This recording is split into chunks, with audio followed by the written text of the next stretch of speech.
आमच्या वनवासाच्या काळामध्ये 14 वर्ष तू अयोध्येचं राज्य कसं चालवलंय या सगळ्या गोष्टीची मला कल्पना आली आहे. त्यामुळे तू एक उत्तम राजा होऊ शकतोस. त्यामुळे जिंकलेल्या प्रदेशावर तुला राज्य करता आलं पाहिजे, म्हणून मी तुझा राज्याभिषेक. जाताना त्यांनी विचारलं की माझ्यासाठी काही सूचना. त्यांनी आपल्याजवळ एक अमोघ अस्त्र शत्रूंना दिलं. या अस्त्राचा उपयोग जेव्हा अतिशय जरूर पडेल तेव्हा तू कर. पण जाताना रस्त्यामध्ये वाल्मिकी ऋषींचा आश्रम तुला लागेल. त्यांचं दर्शन घेऊन तू जा आणि पुढं तिथं पोहोचल्यानंतर चमन ऋषींकडे जा, त्यांचा आशीर्वाद घे, त्यांचा सल्ला घे आणि नंतर युद्धाला प्रारंभ. त्यामुळे पहिला मुक्काम पडला वाल्मिकीच्या आश्रमात. रघुकुलातला शत्रुघ्न हा पहिला व्यक्ती आहे ज्याने लव आणि कुशाला पाहिलं. रघुकुलातला सगळ्यात पहिला व्यक्ती आहे ज्यांनी लव आणि कुशाला पाहिलंय. त्याला माहिती नाही हे रामाची मुलं आहेत, पण त्यांना पाहिलं. जेव्हा वाल्मिकी ऋषींच्या आश्रमात गेला तेव्हा त्याला सांगण्यात आलं की जर वनदेवीने 2 मुलांना जन्म दिला आणि त्या 2 मुलांना सीता समोर आलेली नाही, वाल्मिकीच्या समोर त्या 2 मुलांना घेऊन त्या आश्रमातल्या ऋषिकन्या घेऊन आलेल्या आहेत आणि त्यावेळी त्या भरता शत्रुघ्नाने त्यांच्या डोक्यावर हात ठेवून त्यांना आशीर्वाद दिलेले आहेत. त्यामुळे तो पाहिलं. तिथून पुढे चवन ऋषींकडे गेले. चवन ऋषींनी त्याला सांगितलं की लवणासुराची ताकद त्याचा त्रिशूल आहे. हा तो जेव्हा खाण्यासाठी नरमांस भक्षण करण्यासाठी किंवा इतर प्राणी खाण्यासाठी जेव्हा तो बाहेर पडतो तेव्हा तो त्रिशूल घेऊन जात नाही. त्याच वेळी तू त्याला युद्धाचं आव्हान दे आणि त्याला घरी जाऊन त्रिशूल आणण्याच्या आत त्याचा तू जर वध केलास तरच तो तुझ्याकडून मरेल. अन्यथा ज्यावेळी त्याच्या हातामध्ये त्रिशूल येईल तेव्हा तुला त्याला मानता येणार. आणि त्याप्रमाणे मधेपुराच्या बाहेरच्या मधुपुराच्या बाहेर वेशीच्या बाहेर शत्रुघ्न लपून राहिला. जसा तो दुसऱ्या दिवशी लवणासूर बाहेर आला आणि बाहेर आल्यानंतर त्याने ज्या पद्धतीने केलं तर शत्रुघ्ने त्याला आव्हान दिलं. लवणासूर बलाढ्य होता, त्यामुळं हा एक मानव माझं काय करणार आहे या प्रकारचा गर्वही मनामध्ये होता.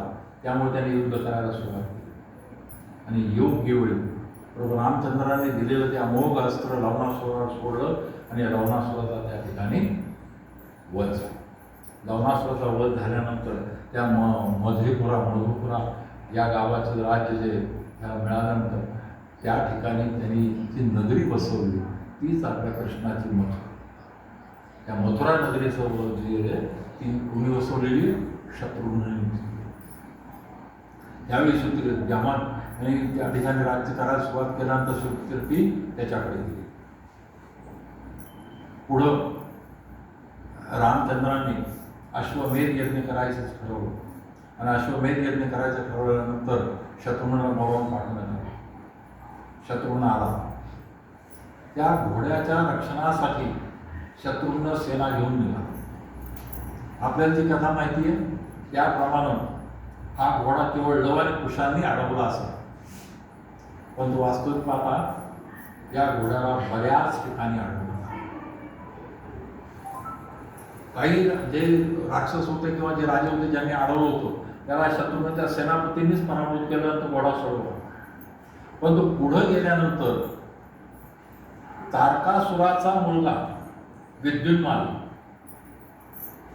हा 2 नंबरचा मुलगा, तारकाश, विद्युन्माली आणि उग्रद्रंश असे 3 जण. हा तारकासूर कोण आहे त्याची पण कथा फार सुंदर. तारकासुरानं ब्रह्मदेवाची तपश्चर्या केली आणि ब्रह्मदेवाने तपश्चर्या केल्यानंतर त्यांनी मला अमर कर असं म्हणून वर मागितलं. ब्रह्मदेवाने सांगितलं जो जन्माला आला तो मरणार आहे, अमर कुणीच होऊ शकत नाही, तो दुसरा काही वर माग. तर त्यावेळी काय झालं होतं की शंकराची पत्नी पहिली पत्नी सती दक्षाच्या यज्ञामध्ये तिने स्वतःला ध्वंस करून घेतलं होतं आणि त्यानंतर शंकरांना प्रचंड वैराग्य आलं होतं आणि त्या वैराग्य आल्यानंतर ते कैलासावर निघून गेले होते, ध्यान करत होते आणि ते सगळं लक्षात घेऊन तारकासुराने वर मागितला की मला शंकराच्या मुलाकडून मृत्यू यावा. तो तारकासुर पुढची ती कथा आहे ती नंतर त्या सतीनं हिमालयाच्या पुढे पार्वतीच्या रूपाने जन्म केला, शंकराची तपश्चर्या केली, शंकराच्या तपश्चर्या केल्यानंतर शंकराचा तिचा विवाह झाला, विवाह होऊन तिला कार्तिकेय नावाचा मुलगा झाला आणि त्या कार्तिकेयाने तारकासुराला मारलं. त्या तारकासुराचा हा विद्युन्माली. तर विद्युन्माली आणि शत्रुघ्न त्याचं प्रचंड मोठ्या प्रमाणामध्ये युद्ध झालेलं आहे. शत्रुघ्नाने आपल्या शास्त्राने पहिल्यांदा विद्युन्मालीला मारलं. ते चिडल्यानंतर त्याचा धाकटा भाऊ जो उग्रद्रव तो धावून आला, त्याचा हात आणि डोकं दोन्ही कापून टाकलं होतं. तो घोडा तिथून सोडवला. तिथून पुढं गेल्यानंतर तो घोडा वीरमणी नावाच्या त्याच्या राज्यात गेला. त्या वीरमणीला भगवान शंकराचं वरदान होतं की त्याची रक्षा मी करेन, आणि त्यांनी तो घोडा